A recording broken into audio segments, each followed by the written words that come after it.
The most dangerous people don't act like enemies. They act like friends. They smile first. They listen more than they speak.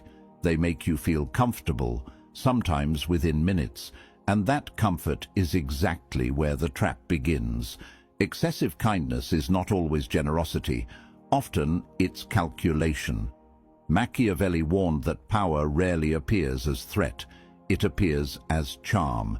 The individuals who seek control don't intimidate you. They study you.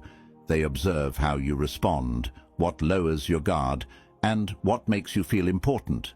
Because once a person understands your psychology, they don't need force. They only need timing. Friendly behavior can be genuine. But Machiavelli understood something most people ignore. Friendliness is also the perfect disguise.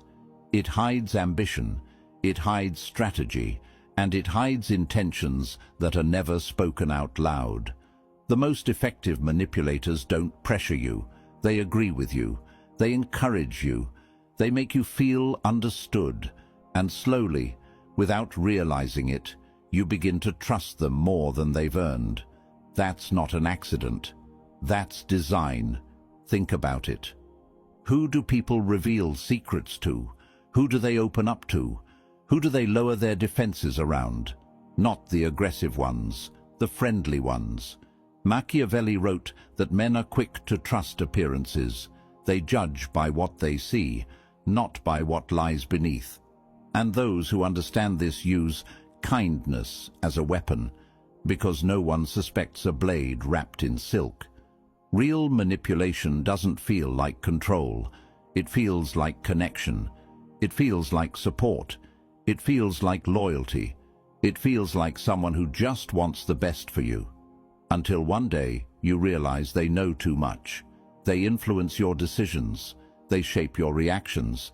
And you don't remember when you handed them that power. This is why Machiavellian awareness is not about being cold or cruel. It's about seeing clearly, understanding that not everyone who smiles at you is on your side, and not every friendly gesture is free. Some people are gathering information. Some are positioning themselves. Some are waiting for the right moment to benefit. And they reveal themselves not through aggression, but through patterns of behavior. In this video, you're going to learn 7 warning signs Machiavelli would recognize immediately when someone acts too friendly. These signs expose when kindness stops being genuine and starts becoming strategic. Once you see them, you stop confusing warmth with loyalty. You stop mistaking charm for character. Because real power is not suspicion, it is awareness. Before we go deeper, I want you to drop this affirmation in the comments. I see hidden intentions. Say it like you mean it. Because from this moment on, you're not here to be impressed by smiles. You're here to read behavior. Number 1. Excessive praise is a hook. Compliments feel harmless. Encouraging words feel supportive. Admiration feels flattering. That's exactly why this tactic works so well. People who rely on manipulation rarely begin with pressure. They begin with admiration. They highlight your strengths before you question their intentions. They focus on your intelligence, your taste, your potential, your difference. Not randomly, but selectively. This is not appreciation.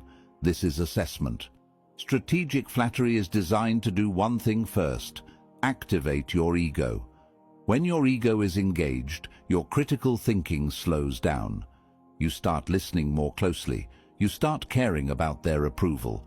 And without realizing it, you adjust your behavior to maintain the image they've reflected back to you. Machiavelli understood this dynamic clearly. He observed that people are far more vulnerable when they feel admired. Praise creates emotional elevation. Emotional elevation creates openness, and openness creates access. Notice how calculated this kind of admiration feels. It arrives early. It feels slightly exaggerated. It focuses on traits that matter deeply to you. That's not coincidence. That's targeting. A manipulator doesn't compliment randomly, they compliment strategically. They search for the part of you that wants validation, and they feed it. Once that part is satisfied, it becomes dependent. And dependency is where influence begins. There's another layer most people miss. Excessive praise subtly creates expectation. When someone repeatedly tells you how capable, wise, or strong you are, they quietly shape how you believe you should act around them. You begin to perform the version of yourself they admire. Saying no feels like disappointing them. Disagreeing feels like breaking alignment. That's control, without command. Machiavelli warned that those who flatter are rarely loyal. They serve their own advantage. Praise is cheap, influence is profitable, and the exchange happens quietly. Watch how this behavior escalates. First comes admiration, then comes agreement, then comes emotional closeness, then comes suggestion.